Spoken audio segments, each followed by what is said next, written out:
Muy bien, hasta aquí esta parte de cánticos. Y les invito a que abramos la palabra del Señor en el libro a los Romanos, el capítulo número 3, para continuar con estos pensamientos que en verdad contienen muchísima doctrina. Pensaba en lo que decía nuestro hermano Alfredo en la reunión del domingo. Uno a veces quiere saltear textos para que no se haga tan largo, pero leyéndolos encontramos en cada uno tanta enseñanza y tanta revelación de Dios dada en su momento a un siervo al cual le fue confiada nada más y nada menos que la predicación del Evangelio a los gentiles en su tiempo, y que ya esta carta a los romanos, a diferencia de aquella que habíamos hablado en el campamento a los tesalonicenses, que eran cartas doctrinales, sí, por cierto, pero esta ya fue escrita muchos años después y va desarrollando toda una serie de puntos doctrinales importantísimos que fueron en verdad un baluarte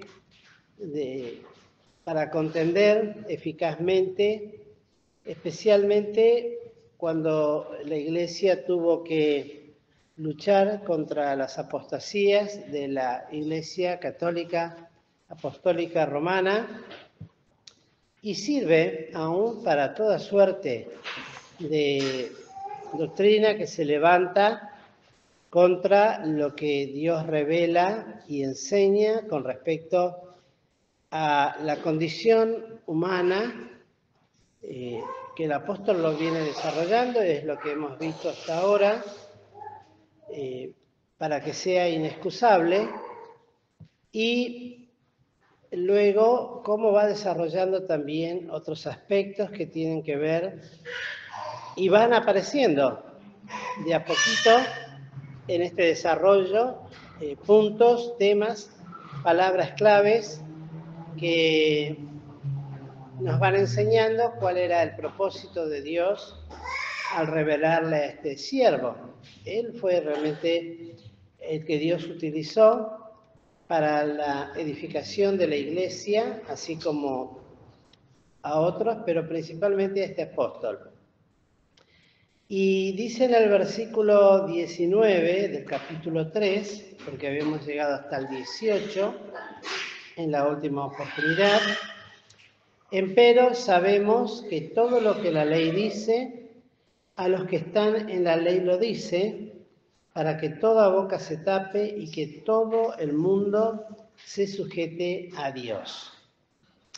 Y a partir de este momento, luego de hablar de la condición humana, pecadora, y que finaliza, o mejor dicho, lo dice en los versículos anteriores, hablando de que Dios no haciendo acepción de personas y que todos son iguales ante los ojos de Dios por su condición, pero tenía el grave problema, o la gran necesidad, más que grave problema, de dejar bien establecida la condición aún de aquellos que se creían de alguna manera justificados por estar amparados por la ley, entiéndase, especialmente con respecto a los judíos. Por eso en los capítulos anteriores también hace mención de esto y nos finaliza el capítulo 2 hablándonos de que el judío es el que lo es en lo interior y la circuncisión es la del corazón, y que por lo tanto es en espíritu, no en la letra, la alabanza del cual es de los hombres, no es de los hombres, sino de Dios.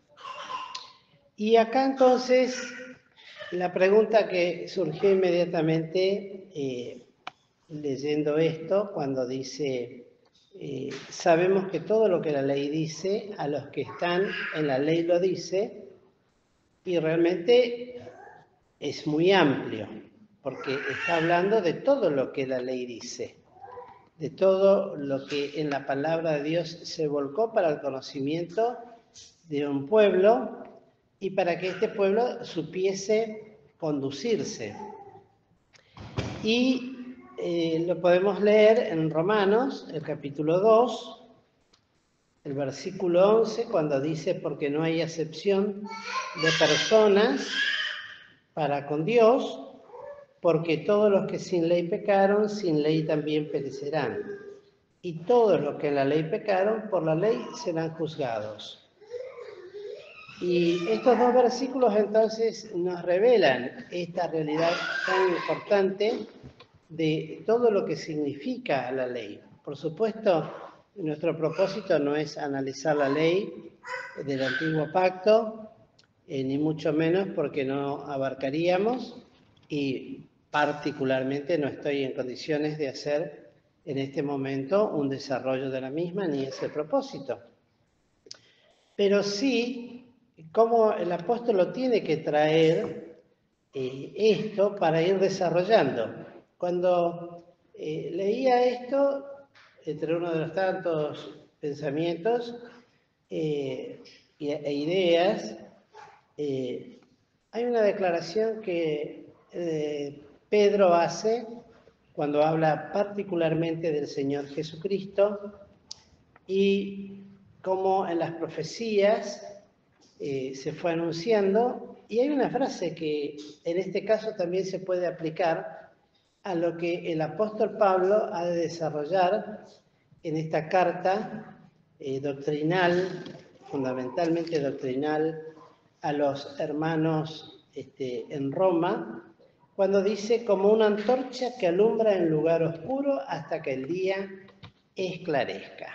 Entonces, el apóstol va llevando a los hermanos en Roma a la consideración de estas cosas, que a su vez cada una de las frases que hemos de leer se amplían en la misma palabra de Dios, que bien sabemos que no hay mejor intérprete de la Biblia que la Biblia misma.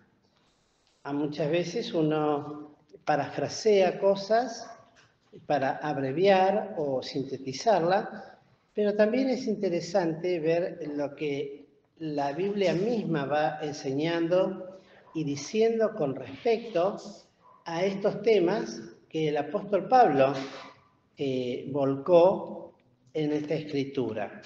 Porque luego dice, a los que están en la ley lo dice, y utiliza una frase para que toda boca se tape.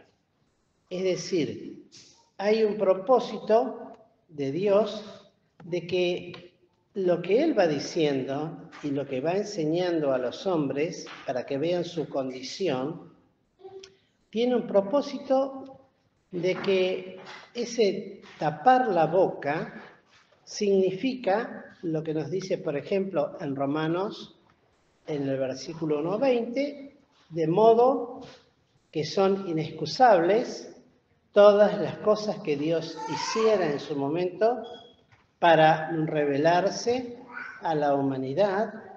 Y en Romanos 2:1, cuando habla de la misma palabra, inexcusable. Es decir, no hay excusas para el hombre de ninguna naturaleza. ¿Por qué? Porque la ley obliga, y la palabra lo dice, cuando decíamos que tanto judíos como gentiles estaban todos debajo de pecado. Y esa condición debe tapar la boca a todos aquellos que puedan de alguna manera o levantarse o contradecir. La realidad del pecado es una sola y hace inexcusable a todo hombre. No hay excusas. Nos dice David, por ejemplo, en el Salmo 143, el verso 2, y no entres en juicio con tu siervo, porque no se justificará delante de ti ningún viviente. Y esto lo podemos decir con referencia a lo que dice, porque por las obras de la ley, ninguna carne se justificará delante de él. Si ya David lo anunciaba, que no rogaba, que no entre en juicio, que Dios no, de ninguna manera, él estaba en condiciones de pasar un juicio delante de Dios, porque no se podía justificar. Y eso que cuando hablamos de David, hablamos de alguien que era conforme al corazón de Dios. Y aparece la primera palabra que nos llama la atención, que es la justificación. Aparece la justificación delante de Dios y delante de los hombres, que hasta ahora venían siendo condenados por causa de su pecado, y de lo cual eran absolutamente inexcusable cualquier cosa que pudiera decir, tanto el judío como el gentil. El judío, aunque estuviera debajo de la ley, no se podía justificar. Porque justamente, aclara el apóstol, porque por la ley es el conocimiento del pecado. En Romanos, más adelante, en el capítulo 7:7, dice, pues, ¿qué diremos? ¿La ley es pecado? En ninguna manera. Esta frase la vamos a escuchar reiteradamente en esta carta a los romanos. En ninguna manera. Empero, yo no conocí el pecado sino por la ley,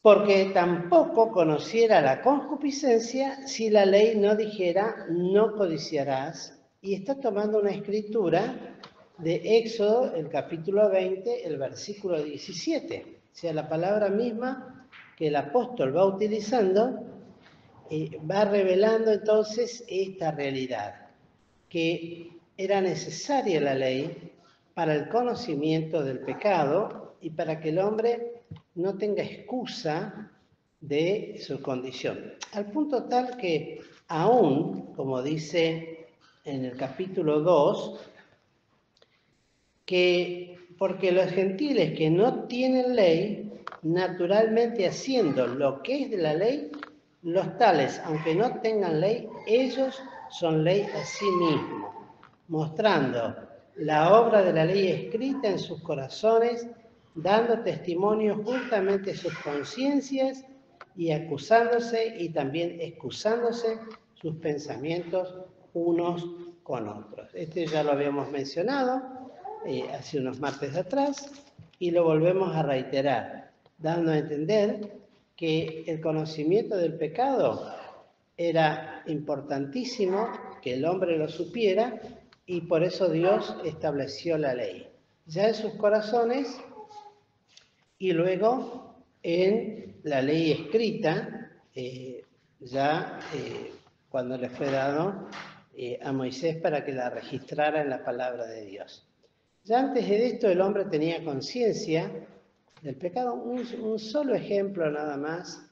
Recordemos, siempre viene esto a mi memoria porque es tan clarito cuando José, antes de Moisés todavía,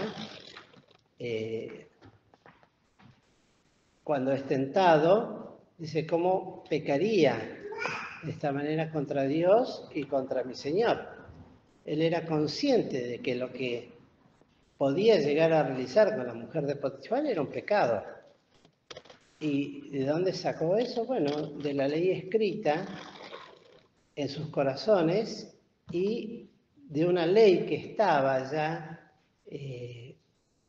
expresada a través de una transmisión oral de un Dios santo con un pueblo y con una gente que es pecadora.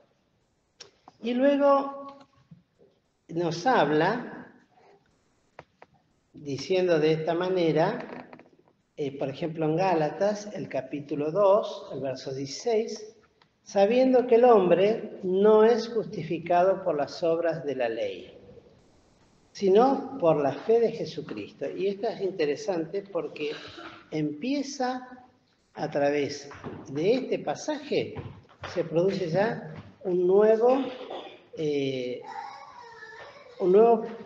nueva presentación, o mejor dicho, la presentación del Evangelio. Es decir, la justificación, pero por la fe de Jesús, no por las obras de la ley, ni porque se portaran bien o mal, sino que ahora ya aparece por la fe de Jesús. Y nosotros también hemos creído en Jesucristo, para que fuésemos justificados por la fe de Jesucristo. Bien lo habría de decir en el capítulo 5, ya hablando específicamente de justificados pues por la fe. Y es interesante porque justificado significa ser declarado justo ante Dios, es decir, ser considerado como si no hubiésemos pecado, gracias a la gracia de Dios y a la fe en Jesucristo.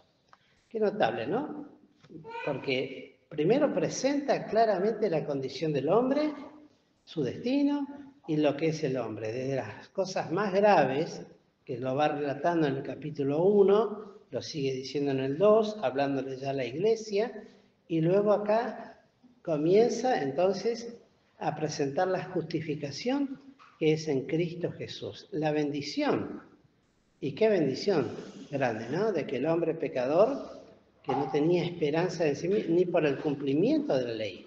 Por eso dice, no se justificará, no había, ni aún tratando de desarrollar y cumplir con la ley escrita, no había forma de que el hombre se pudiera justificar. Bien lo dice Juan en su carta, el que cumpliere toda la ley y ofendiere en un punto, es hecho culpado de todo. Tan perfecta es la ley, tan sin lugar a transgresión alguna, sin que esto traiga culpabilidad en el hombre. Dice tan clarito, ¿no? Si cumpliere toda la ley y ofendiere en un punto solo de la ley, es hecho culpado de todo. Por eso siempre se dice que Jesucristo, nuestro Salvador eterno, no podía tener ni el más mínimo de los pensamientos contrarios a la voluntad de su Padre y a su propia voluntad de venir a realizar lo que había sido establecido desde la eternidad, porque no nos hubiese podido salvar. El más mínimo transgresión, la duda más pequeña que pudiera surgir en su corazón, lo hubiese hecho inexcusable también, de la manera que a todos los demás, y no nos hubiese podido salvar. Y luego dice que para que fuésemos justificados por la fe de Cristo y no por las obras de la ley. Por cuanto por las obras de la ley ninguna carne será justificada. Todo eso está encerrado en este pasaje que el apóstol viene diciendo, y es la única manera en que el hombre, a través de la justificación por la fe en Cristo, puede ser considerado a los ojos de Dios como que no tiene pecado. Siempre es notable, ¿no? Porque siempre decimos esto, que Dios no nos paga conforme a nuestros hechos, porque lo que nosotros merecemos, bueno, seríamos consumidos inmediatamente. Pero es por la gracia de Dios que estamos acá, que podemos ser hechos colaboradores y coadjutores en la obra de Jesucristo y siervos de Dios. Aún eso, todas esas cosas pertenecen a esta realidad. Y luego también nos dice la palabra, cuando habla por la ley, es el conocimiento del pecado. Bueno, eso ya lo leí, perdón. Y luego dice, más ahora, sin la ley, la justicia de Dios se ha manifestado, testificada por la ley y por los profetas. Y esto es claro porque en Él, en Cristo, la justicia de Dios se descubre de fe en fe. Como está escrito, el justo vivirá por la fe. Y esto lo desarrolla en varios pasajes cuando establece, por ejemplo, que el Señor dice en las Escrituras, por ejemplo, y creyó Abraham a Dios y le fue atribuido a justicia. Y nos trae 3 ejemplos muy claros. El primero, porque todavía Abraham no estaba bajo la ley, sino que es padre de todos los creyentes por la fe, porque cuando Dios realiza el pacto con él, creyó a Dios y le fue atribuido a justicia. Por eso dice que la justicia es por la fe de Jesucristo. Y luego habla en Romanos también, mas al que no obra, pero cree en aquel que justifica al impío, la fe le es contada por justicia. Se nos revela que, perdón, estoy en Romanos 4, 3 y 5 también. Mas el que no obra, pero cree en aquel que justifica al impío, la fe le es contada por justicia. Eso dice en el versículo 5. Hablándonos de que para todos los que creen en Él. Entonces, de una condición de perdidos pecadores y condenados, pasa ahora a presentar a los creyentes la realidad de por qué ellos pudieron alcanzar salvación y vida eterna a los creyentes en Roma, tanto judíos como gentiles. Ya no hay diferencia. Lo dice cuando establece acá en el versículo 22 del pasaje que venimos leyendo, porque no hay diferencia. Y lo amplía en otros 2 textos, uno en Romanos, los versículos 12 y 13, porque dice, porque no hay diferencia de judío y de griego, porque el mismo que es Señor de todos, rico es para con todos los que le invocan, porque todo aquel que invocare el nombre del Señor será salvo. Y en Colosenses 3, verso 11, dice, donde no hay griego, ni judío, circuncisión, ni incircuncisión, bárbaro, ni cita, siervo, ni libre, mas Cristo es el todo y en todos. Qué notable y grande la gracia de Dios establecida en Cristo y para aquel que cree. Por eso siempre insistimos que la fe es por pura gracia y por no merecimiento personal, sencillamente es el que cree.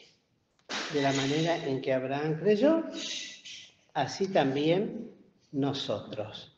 Porque en Gálatas 3:6 nos habla también de esta obra de salvación a través de la fe, que es el ejemplo de Abraham, y lo mismo que en Santiago, el capítulo 2, 23, donde creyó Abraham a Dios y le fue atribuido a justicia. Y siempre se cumple esta ley. Por eso decíamos, todos estos pasajes, estos versículos, sirvieron realmente de un baluarte y sirven actualmente contra todo lo que es cualquier tipo de pensamiento contrario, donde se quiera meter de alguna manera cualquier tipo de obras o cualquier tipo de acción por parte del hombre para alcanzar su salvación. El otro día me leía Noemí un artículo que sacaron los, no sé de dónde, de los católicos, bueno, de la base del Vaticano, pidiendo a todo el pueblo de Dios oración para la elección del nuevo pontífice y invocaban al Espíritu Santo, a la guía del Señor, en fin. Y después, atrás de eso, decía, y con la ayuda de María, y no sé qué más, una cosa así, que tiene que ver con todas las tradiciones de ellos. Entonces, estos versículos realmente fueron utilizados por los padres de la Iglesia, por hombres como Lutero, cuando se levantó contra todo lo que eran las bulas papales y todas aquellas cosas que llevaban a los hombres a perdición y muerte, porque no atribuían la salvación, que es pura gracia y por pura fe en aquel que obró para que nosotros podamos ser salvos. Y luego en Colosenses dice, bueno, eso ya lo hemos, no. Dice, donde no hay griego, en Colosenses lo vuelve a repetir, donde no hay griego ni judío, circuncisión ni incircuncisión, bárbaro ni cita. Bueno, esto ya lo hemos leído, sí. Siervo ni libre, mas Cristo es el todo y en todos. Y reafirma todo esto con lo que declara el verso 23 de esta carta. Por cuanto todos pecaron y están destituidos de la gloria de Dios. Y luego continúa diciendo, siendo justificados gratuitamente por su gracia, por la redención que es en Cristo Jesús. Nuevamente resalta la palabra justificados. Esta palabra gratuitamente, que lo explicábamos un poquito el domingo, pero lo volvemos a decir, gratuitamente para nosotros. El costo ya sabemos quién pagó. Y que fue por pura gracia. Por tanto, es por la fe, dice en Romanos 4:16, para que sea por gracia, para que la promesa sea firme a toda simiente, no solamente al que es de la ley, mas también al que es de la fe de Abraham, el cual es padre de todos nosotros. Cita a Abraham porque es el padre de todos los creyentes, no solamente del pueblo de Israel, que fueron los que recibieron la palabra, la data, la ley, etcétera, etcétera, sino por sobre todas las cosas porque ya representaba la fe que tenía en aquel que le prometió y que creyó ser fiel al que le prometía. Y en Efesios, el capítulo 2, versículos 5 y 8, dice, aún estando nosotros muertos en pecados, nos dio vida juntamente con Cristo, por gracia sois salvos. Eso atendiendo aún a lo que decía el verso 23, el estar destituidos de la gloria de Dios, que implica, por supuesto, una muerte eterna, la vida que por gracia recibimos, y que esta es un texto que lo repetimos permanentemente, que lo conocemos de memoria, y en el verso 8 dice, que por gracia sois salvos por la fe. Y esto no de vosotros, pues es don de Dios, bendito y santo don. En Tito se lo amplía diciendo, no por obras de justicia que nosotros habíamos hecho, mas por su misericordia nos salvó. Entonces aparece un nuevo aspecto, justificación, redención, misericordia, en esa justicia de Dios, el lavacro de la regeneración y la renovación del Espíritu Santo, para que seamos justificados por su gracia, y seamos hechos herederos según la esperanza de la vida eterna. Luego